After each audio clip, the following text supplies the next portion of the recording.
eu quero nessa noite, queridos, nessa noite eu quero estar lendo com os irmãos a palavra do Senhor.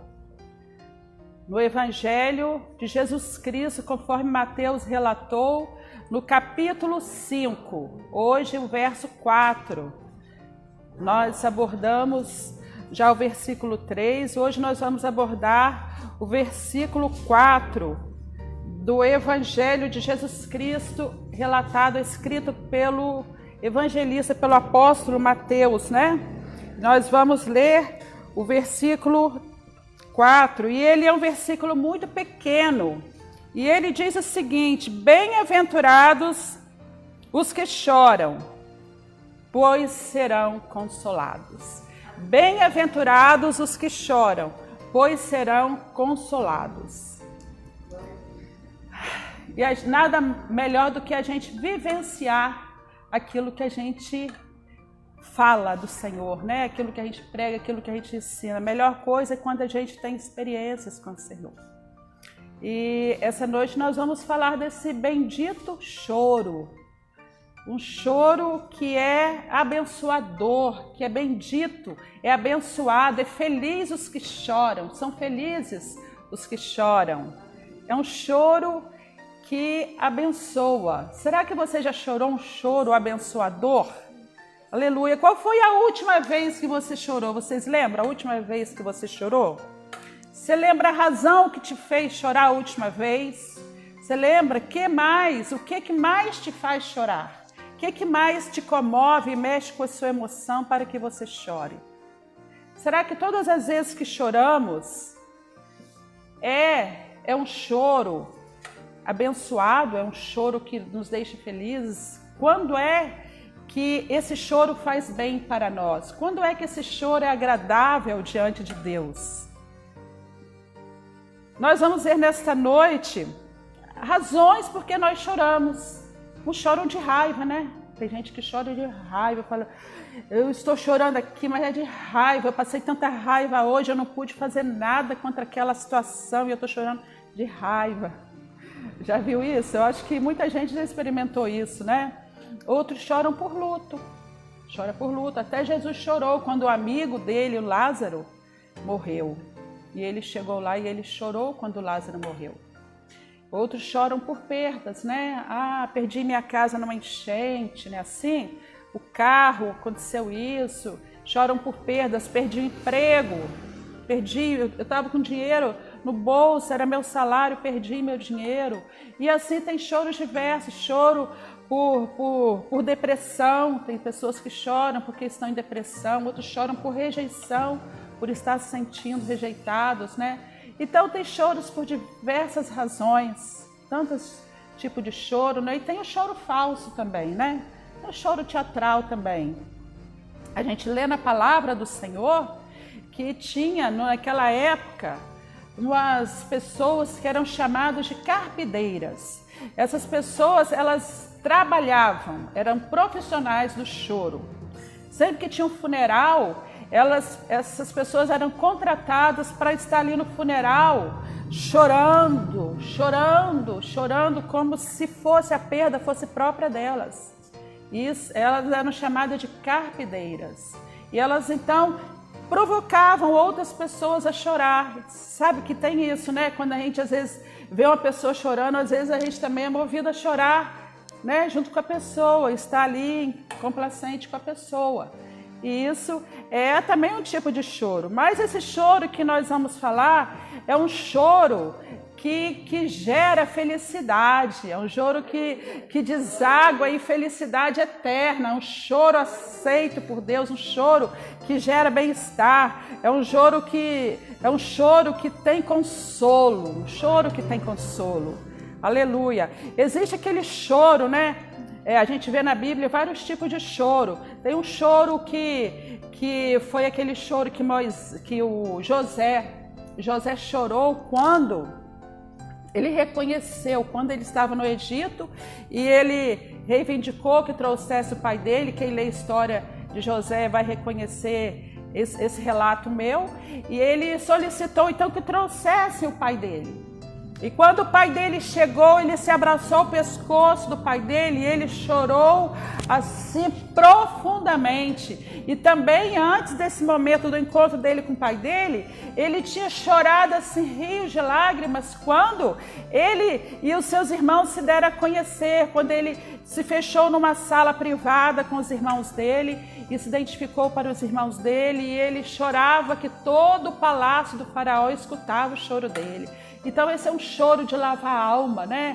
Um choro que já está acompanhado do consolo em si. O consolo já está ali, que foi esse encontro. A gente vê tanto choro na palavra, a gente vê o choro também de Acabe, quando fez aquela manha, querendo a vinha de Nabote, um choro manhoso, um choro injusto, um choro reprovado pelo Senhor, um choro que ele foi penalizado depois por essa atitude. O choro dos fariseus que choravam falsamente nas suas orações para trazer uma ideia, uma ilusão de que eles estavam profundamente quebrantados. E era um choro teatral, um choro falso, um choro hipócrita, esse choro.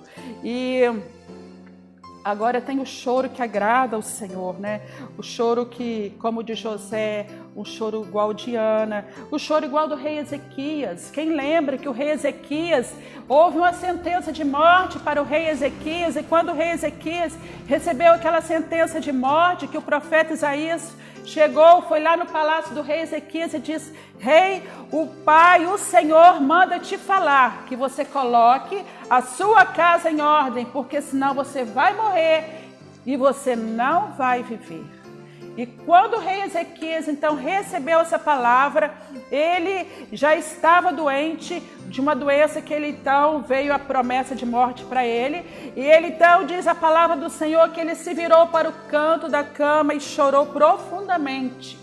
E o rei Ezequias chorou profundamente, e ele chorou um choro que comoveu o coração de Deus, um choro que tocou em Deus. O choro que ele fez foi um choro de quebrantamento, um choro de arrependimento, um choro de rendição, um choro de conserto que faz o rei Ezequias ali, e ele chora de uma forma tão profunda, tão compungente, tão verdadeira, que aí o profeta Isaías descendo as escadas do palácio, Deus dá um comando ao profeta lá: ei, Isaías, volta e diga ao rei Ezequias que eu ouvi a oração dele e que eu vou acrescentar 15 anos à vida dele. Olha que coisa linda, um choro que foi sincero.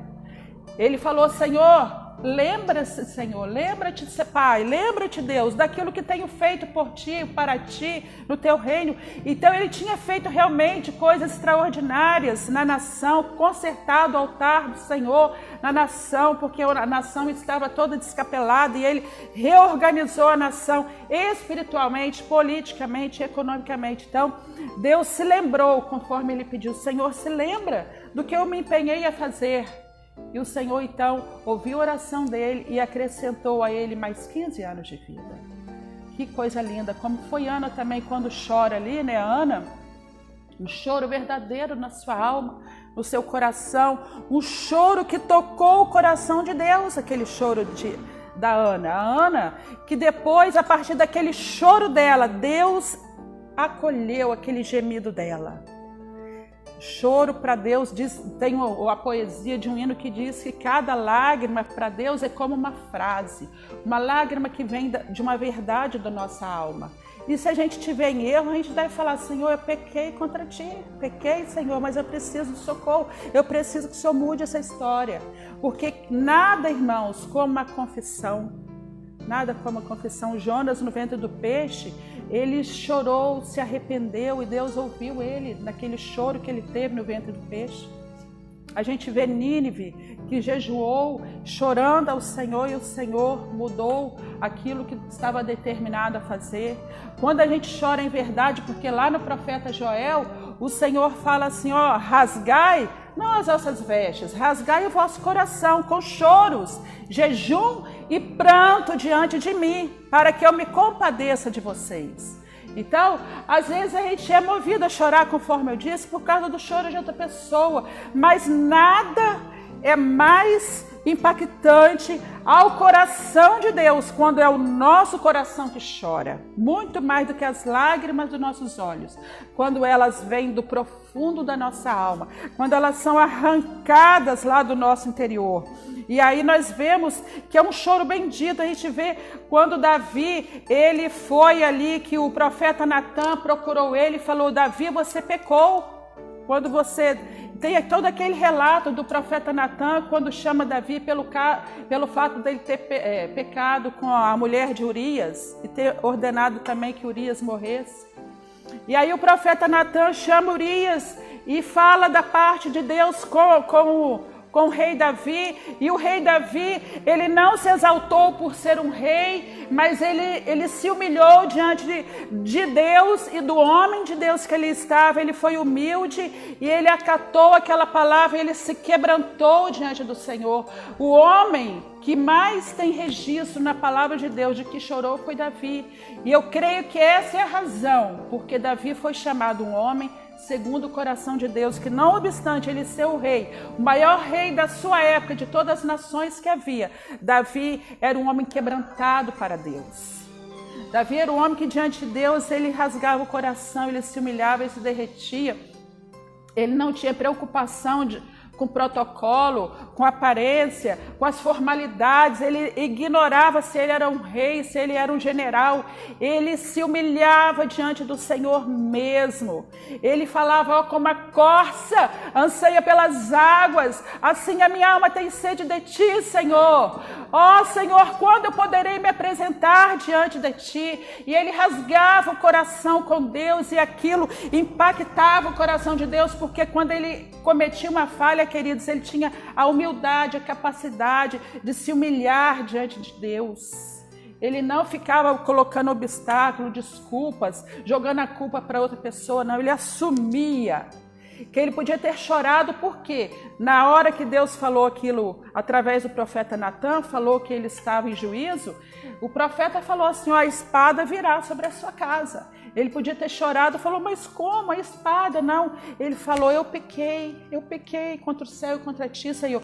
Então ele tem ali um quebrantamento, não por causa da promessa de espada que Deus faz para a sua família, mas por causa do seu pecado.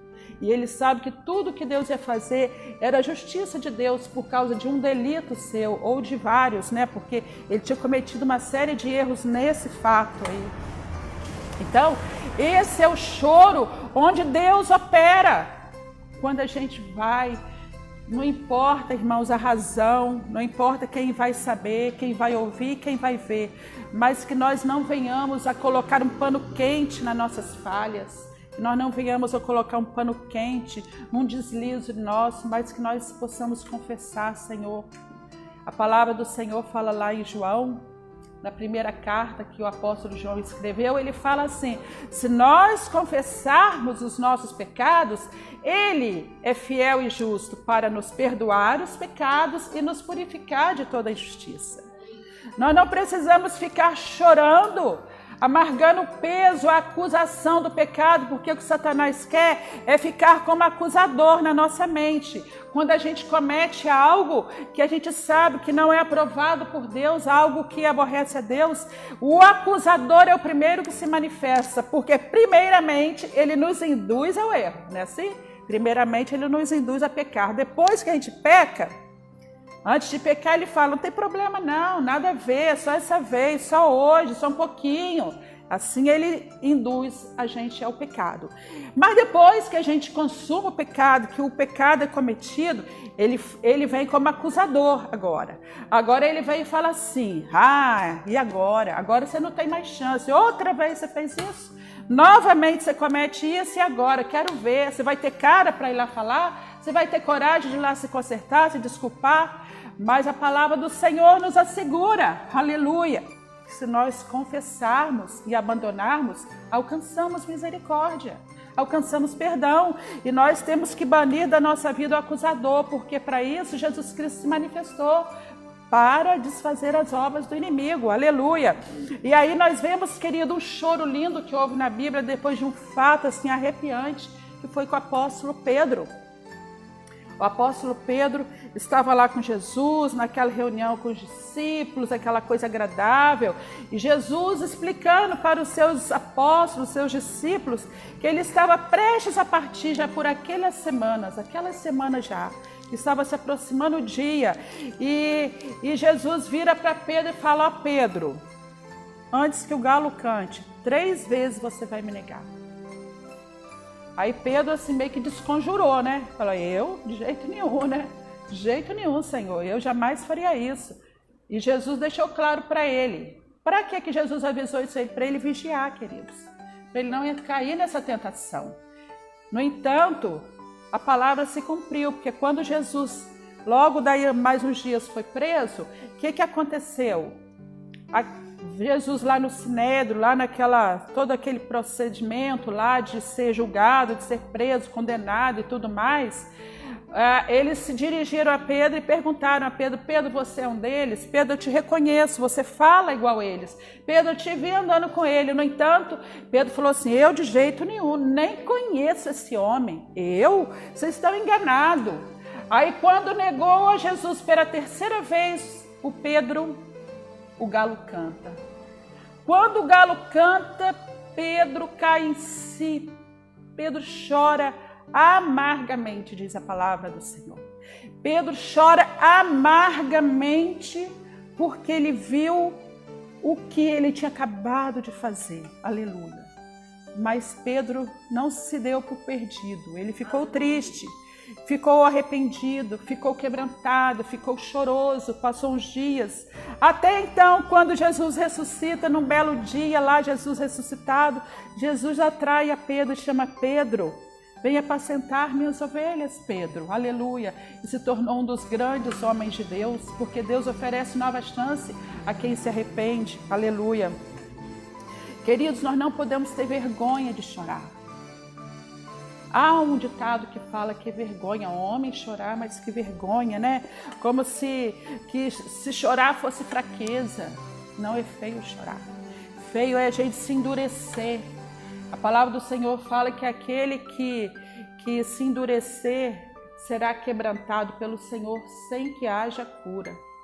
Então é bom quando a gente se quebranta voluntariamente, quando a gente se arrepende espontaneamente, quando a gente dá ouvido à voz do Espírito Santo, porque quando a gente peca, queridos, o Espírito Santo nos alerta antes e depois também. Quem tem o Espírito Santo sabe disso, que antes de pecar ele fica assim: não faz isso, não é bom você falar isso, não vai ali. Ele fica assim conversando com a gente, não é? Quem conhece o Senhor, tem relacionamento com o Senhor, sabe disso. Aí depois que a gente peca, ele continua falando conosco também. É de um lado o acusador e de lado o Espírito Santo. Aleluia. O Espírito Santo que nos ajuda nas nossas fraquezas. Ele nos ajuda na nossa fraqueza, porque quando a gente está nessa situação, queridos, às vezes a gente não sabe nem orar. E a gente começa a clamar só o nome Jesus. Ah, Jesus, a gente não consegue às vezes nem falar uma frase, mas é o suficiente a gente conseguir clamar o nome dele, Jesus. Ó Jesus, e quando você começa a clamar o nome de Jesus, invocar o Espírito Santo, brota diante de nós, de dentro de nós, queridos, um choro, um quebrantamento, um mover. A gente se rende, a gente se derrete diante do Senhor, a gente começa a sentir aquela limpeza, vai lavando a nossa alma, o sangue de Jesus vem sobre nós e vai nos purificando, e nós começamos a desfrutar desse consolo. Felizes que choram, porque serão consolados. Esse é o choro que o Senhor se agrada quando a gente chora após uma queda. A gente comete a queda, mas a gente imediatamente se levanta e conserta com o Senhor e não fica caído, porque cair é do homem, ficar caído é do inimigo, mas levantar é de Deus. E nós precisamos, como homens e mulheres de Deus, nós reagirmos, mesmo que se a gente tenha cometido algo, reagirmos, irmãos, mesmo em frangalhos às vezes, mas reagirmos, aleluia, porque o Senhor vem com o sangue dele e nos purifica de todo pecado, aleluia, glória a Jesus. Porque, queridos, Devemos chorar sim quando pecamos, porque chorar é uma agressão, porque pecar, nós estamos agredindo a Deus, ofendendo o Espírito Santo cada vez que nós pecamos. Cada vez que nós pecamos, nós devemos chorar sim, porque a gente está afastando o Espírito Santo de nós, se nós permanecermos no pecado. Então devemos correr e nos consertar diante do Senhor, porque quando a gente peca, queridos, o Espírito Santo, como ele é santo, ele não comunga com o erro. Mas se nós corrermos e consertarmos, certamente ele não vai se afastar, ele vai nos dar uma nova chance. E nós devemos nos consertar também quando a gente peca, porque é um ato de ingratidão. Nós permanecermos no pecado, nós vivermos no pecado, nós estamos sendo ingratos com o Senhor Jesus, que derramou o sangue dele na cruz do Calvário para nos perdoar os pecados. Nós devemos nos lembrar, meu Deus, meu Jesus, o Senhor derramou o seu sangue por nós. Como eu vou permanecer no pecado? O Senhor me perdoa. O seu sangue não foi em vão, foi para perdoar meus pecados. E é uma ingratidão se nós permanecermos no pecado, nós estaremos pisando no sangue de Jesus, como disse a palavra em Hebreus, estaremos rejeitando a graça salvadora de Jesus Cristo, aleluia. E porque também permanecer no pecado, nós ficamos ausentes da presença de Deus, aleluia. Eu quero encurtar essa palavra aqui, porque nós vamos agora ter uma outra etapa do nosso culto, mas eu quero encerrar, lembrando que nós também podemos e devemos chorar na manifestação da glória de Deus, aleluia. Quando a presença de Deus está no lugar, quando a glória de Deus desce, quando nós sentimos a presença do Senhor, nós começamos a louvar ao Senhor, cantar, adorar o Senhor. Quando nós ouvimos uma pregação que impacta a nossa vida, a gente não consegue se conter, irmãos, porque a alegria também do Senhor borbulha de uma forma extraordinária, que a gente começa a chorar de alegria pela presença do Senhor no ambiente, aleluia. Aleluia, nós devemos chorar sim diante dessa majestade, dessa soberania que Deus tem na nossa vida e sobre todas as coisas, aleluia, aleluia, chorar também de gratidão, aleluia. Eu sempre estou diante do Senhor, Senhor, eu não tenho merecimento pelo que o Senhor tem feito por mim, eu me derreto facilmente diante do Senhor, em gratidão e desfrutando da presença dEle no ambiente, aleluia. Que a palavra do Senhor possa tocar na sua vida esta noite. Que a presença do Espírito Santo possa tocar na sua vida aí neste momento, você que nos assiste. Você receber a presença do Espírito Santo. Que haja agora um quebrantamento, um arrependimento. Não um choro superficial, mas um choro de você se jogar, se lançar diante do Senhor em adoração. Como aquela mulher que quando Jesus foi no jantar na casa de Lázaro, ali em Lucas capítulo 7 relata que Jesus foi no jantar e uma mulher profundamente grata pelo que o Senhor tinha feito na vida dela, ela vai com perfume caro e lança aquele perfume aos pés de Jesus, ungindo Jesus, e ela vai com seus cabelos e seca, e ela vai chorando, e ali fazendo aquela adoração a Jesus Cristo como gratidão pelo que o Senhor Jesus fez na vida dela, como gratidão ao Senhor, e ela está ali chorando, derretendo o seu coração diante do Senhor, diante do trono, aleluia, aleluia, aleluia, aleluia, bendito seja o seu nome, Senhor. Eu quero convidar você a orar comigo nesta noite. Neste momento, se você tem uma questão pendente com o Senhor, você tem oportunidade de nesta noite estar em choro de arrependimento diante do Senhor. Se você tem gratidão, você também pode. Se você tem adoração, você também pode. O importante é que você seja verdadeiro diante do Senhor. Seja verdadeiro do Senhor, porque a palavra do Senhor lá em Apocalipse, capítulo 21, versículo 4 diz: porque Ele, o Senhor, aleluia, limpará de seus olhos toda lágrima, e não haverá mais morte, nem pranto, nem clamor, nem dor, porque já as primeiras coisas são passadas. E o que estava sentado sobre o trono disse: eis que faço novas todas as coisas. Sinta-se como aquelas pessoas ali naquele Sermão do Monte, de Mateus 4, 5, 6, 7, quando Jesus falava, aquelas pessoas certamente choravam de degustar as palavras de Jesus Cristo. Receba a palavra do Senhor no seu coração esta noite. E vamos orar. Coloque a sua mão sobre o seu coração. Rasgue o seu coração. Seja com o Senhor transparente. Aquilo que você não pode, que não consegue falar com pessoas, fale com o Senhor agora. Exponha o seu oculto para o Senhor. Ele é fiel e justo para perdoar. Aleluia. Amado, querido, maravilhoso Jesus, amado da nossa alma, aleluia. Eu sou do meu amado e o meu amado é meu, aleluia. E ele passeia pelo seu jardim, aleluia. Oh, Deus vivo, santo, justo, maravilhoso, eterno, Pai da eternidade é o seu nome, Príncipe da paz.